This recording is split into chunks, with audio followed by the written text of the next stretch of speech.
Beautiful ആയിട്ടുള്ളൊരു frock കുർത്തിയായിട്ടോ നമ്മൾ വീഡിയോയിൽ കൊണ്ടുവന്നിരിക്കുന്നത്. നമ്മുടെ ഷോപ്പ് കളക്ഷൻ ആണ്. ഇതുപോലെ ഒരുപാട് കളക്ഷൻസ് ആയിട്ടോ നമ്മുടെ ഷോപ്പിൽ അവൈലബിൾ ആയിരിക്കുന്നത്.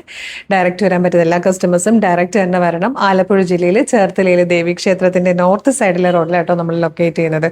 ഇത് വന്നിരിക്കുന്നത് നല്ലൊരു പീക്കോക്ക് ഗ്രീൻ ഷെയ്ഡോ പീക്കോക്ക് ബ്ലൂ എന്നൊക്കെ പറയാൻ പറ്റിയ നല്ല ഭംഗിയുള്ളൊരു കളറാണ്. നല്ല കോട്ടൺ ഫാബ്രിക് ആണ്, കാന്ത കോട്ടൺ ആണ്. വൺ സൈഡ് പോക്കറ്റ് കൊടുത്തിട്ടുണ്ട്. ഇതിന്റെ ബാക്കിലേക്ക് ടൈ ചെയ്യുന്ന ഇതുപോലെ ബെൽറ്റ് ഉണ്ട് കേട്ടോ. നമുക്കത് ബാക്കിൽ ടൈ ചെയ്യുകയോ ഫ്രണ്ടിൽ ടൈ ചെയ്യുകയോ ഒക്കെ ചെയ്യാം. വേണ്ടാന്നുണ്ടെങ്കിൽ അത് റിമൂവ് ചെയ്യാം. ഇതിന്റെ കട്ടിംഗ് എന്ന് പറഞ്ഞു കഴിഞ്ഞാൽ എയർലൈൻ കട്ടിൽ ഫ്ലെയറിലാണ് വന്നിരിക്കുന്നത്. ഫ്രണ്ടിലും പ്രിൻസസ് കട്ട്, ബാക്കിലും പ്രിൻസസ് കട്ട് കൊടുത്തിക്കൊണ്ടാണ് നല്ല ഷേപ്പിൽ കർവി ആയിട്ടിരിക്കും. ഷർട്ട് കോളേഴ്സ് ആണ് വന്നിരിക്കുന്നത്. പ്ലാക്കറ്റ് കൊടുത്തിട്ട് താഴെ വരെ മെറ്റാലിക് ബട്ടൺ വന്നിട്ട് സെൻട്രൽ സ്ലിറ്റ് ആട്ടോ. നല്ല രസമാണ്. വിത്തൗട്ട് ലൈനിങ് ആണ്. നല്ല കോട്ടൺ ഫാബ്രിക് ആണ്. ഭയങ്കര ഫിനിഷിങ്ങിലും കംഫർട്ടബിൾ ആയിട്ടും വന്നിരിക്കുന്ന pattern. Medium, large, Excel, 2XL വരെ സൈസസിൽ അവൈലബിൾ ആണ് കേട്ടോ. ഇഷ്ടമാകുവാണെങ്കിൽ വീഡിയോടൊപ്പം ഡിസ്പ്ലേ ചെയ്തിരിക്കുന്ന വാട്സ്ആപ്പ് നമ്പർ ത്രൂ വേഗം തന്നെ ഫ്രീ ഷിപ്പിംഗിൽ പർച്ചേസ് ചെയ്തോളൂ. ഇതുപോലുള്ള കളക്ഷൻസിന് വേണ്ടിയിട്ട് നമ്മുടെ ഷോപ്പ് കളക്ഷൻ പേജ് അല്ലെങ്കിൽ നമ്മുടെ പ്രീമിയം കളക്ഷൻ പേജ് ഫോളോ ചെയ്യുവാണെങ്കിൽ നിങ്ങൾക്ക് അപ്ഡേഷൻസ് കിട്ടും. വാട്സ്ആപ്പ് ത്രൂ ഓർഡർ ചെയ്യാം. അപ്പോൾ പേജ് ഒന്ന് ഫോളോ ചെയ്തിട്ട് വേഗം തന്നെ ഓർഡർ ചെയ്തോളൂ. Thank you so much.